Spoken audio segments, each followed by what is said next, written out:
the 1900s, Michigan, particularly Saginaw, Michigan, and mid-Michigan had a really difficult time with the smallpox epidemic that went through here. In fact, there were actually two that went through here.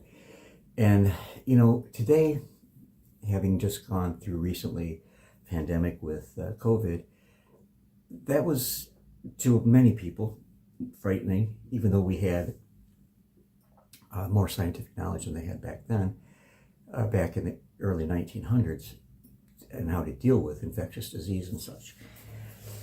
So anyways, in the early 1900s, as I was saying, Saginaw, Michigan, and mid-Michigan was suffering from smallpox epidemic. Smallpox, horrible, horrible disease, and easily prevented with vaccine that was available even then. And I want to tell you these two accounts and kind of get a feeling of the fear and the devastation that something like, not a pandemic, but an epidemic caused here in Saginaw, Michigan. So let me share this information with you. I will caution you, some of the images that I'm going to use, some may find disturbing. So if you might be bothered by medical images, it might be best to turn away. Not that I want you to leave, but I don't want you to be upset either. So anyways, smallpox was feared by nearly everyone, as it could be passed on so easily from one person to another. Saginaw's barbers, in particular, reported a very heavy rate of infection. In Clare, Michigan, not a few deaths resulted, but its greatest impact was in the fear which accommodated its prevalence. Notwithstanding the fear, its lethalness was indeed quite genuine. Authorities ordered deceased victims of smallpox to be buried without any public ceremony.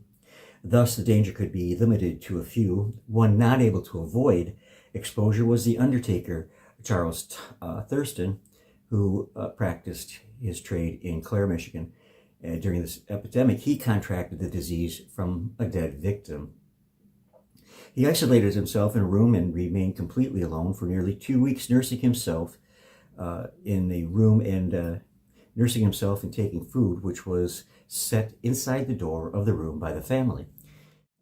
Killer disease was not something that was taken lightly at all.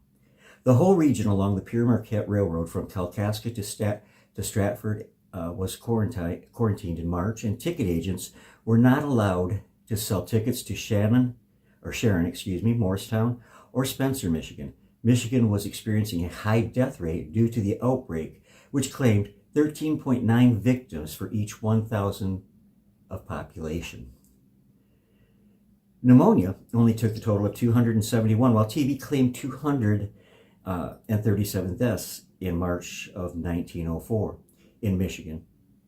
And by May, the epidemic had run its course, with only 3 people succumbing to its evil. Now, the second outbreak was a little more, in my opinion, intense.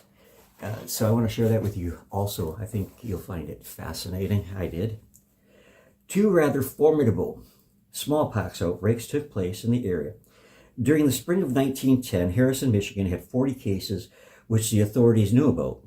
Manding School was hit hard and forced to close. By March 20th, the epidemic was over and the public get-togethers were commenced again. Coleman had 2 cases, and Clare schools closed 2 rooms which had been in contact with the disease. Now, the cases were all mild, and the infection from a Flint family was quickly put behind the inhabitants of Clare, Michigan, although at times victims appeared on the streets during the later phase of the disease and alarmed, believe me, not just a few. Saginaw, however, was subjected to a terrorizing epidemic that fall. Every citizen in town had to either be vaccinated or quarantined for 21 days. Hundreds came out of the ordeal with pockmarked faces, as 44 died. During the height of the danger, no one could leave Saginaw without fumigation, at least not legally. One drummer who rode the train to Clare was now allowed off because he bragged about his outwitting the authorities at Saginaw and getting out of there. And November 13th and Monday the 14th were set aside in Saginaw, and every person was implored to come and be vaccinated. The Clare City Council unanimously quarantined all clothing which had come from Saginaw Steam Laundries as part of the routine services offered here.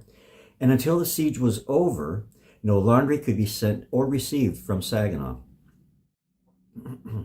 Health officials met all passengers at the trains and demanded to see their certificates of vaccination. If they had a valid one, they were allowed to detrain for fumigation. Those who objected found themselves put back on the train. Marshal Orr Smith and Thomas Dwyer rigidly enforced Dr. Maynard's orders, especially with anyone coming from the Saginaw direction. The Saginaw outbreak spread to Charlotte, Petoskey, Everett, Lapeer, and environs. Dr. C.S. Koonsman went to Lansing and explained to the State Health Board the situation as it appeared to him and the county health officer of Saginaw. He quarantined every person not vaccinated, but he wasn't sure that he had the authority to be that inclusive.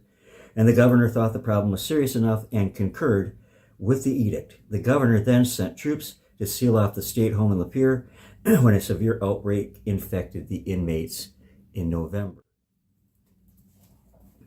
Terror and alarm spread throughout Saginaw, and the citizens didn't need much prodding from City Health Officer Dr. C.L. Grube.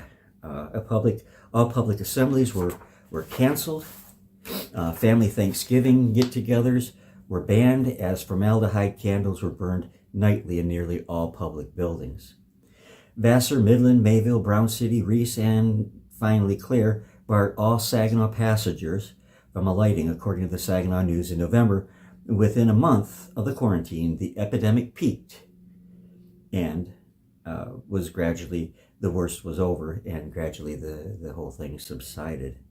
There was another milder epidemic in northern Michigan in the fall of 1917, but that is basically what happened here. It's just hard to imagine at that time the terror that had struck in people's hearts. We had a newspaper, well, actually Saginaw had several newspapers at that time, and that was the only news you'd get, maybe once a daily, but you're pretty much in the dark, and if you're quarantined, you're really in the dark wondering what's going on. People have always been fearful of vaccinations, I guess. I had the smallpox vaccination when I was a kid, and for measles and I think for mumps.